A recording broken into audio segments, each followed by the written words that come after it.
Au cœur de New York, 7 des manoirs les plus somptueux jamais conçus s'élevaient autrefois, étincelants symboles de richesse, d'ambition et d'influence. Façonnés en marbre, en or et par un design visionnaire, ils étaient de véritables palais. Aujourd'hui, cependant, aucun n'existe encore. Nous étions en janvier 1948 et New York s'apprêtait à perdre l'un de ses trésors architecturaux.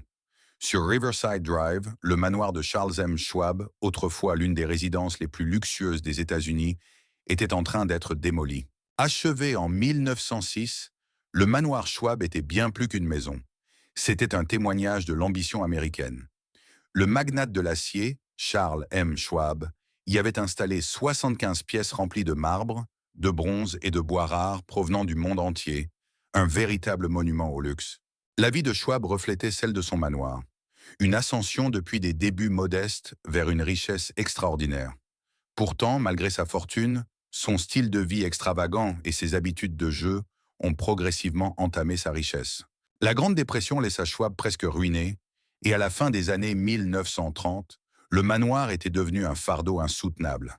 Son entretien seul coûtait une fortune, et avec les difficultés économiques, le vendre était impossible. Après la mort de Schwab en 1939, la ville discuta de l'avenir du manoir. Musées, bureaux ou utilisations gouvernementales furent envisagés, mais rien ne se concrétisa. Finalement, il fut décidé de le démolir pour construire des appartements modernes. Ce jour d'hiver 1948, les New-Yorkais virent les murs ayant abrité une richesse inimaginable, réduits en gravats.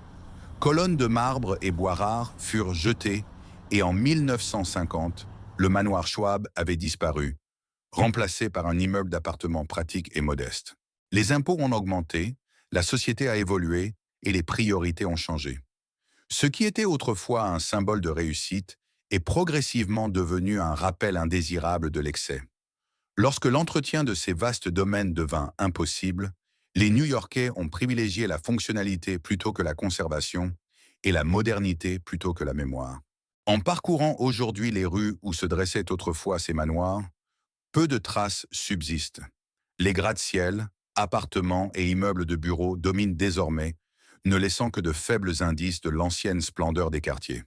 Pourtant, la fascination demeure, le désir de revenir en arrière, de comprendre la signification de ces maisons et comment leur disparition a transformé la ville.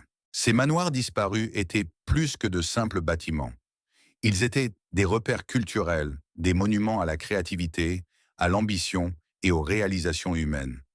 En nous souvenant de leurs histoires, nous pouvons mieux apprécier et protéger les vestiges de notre patrimoine architectural.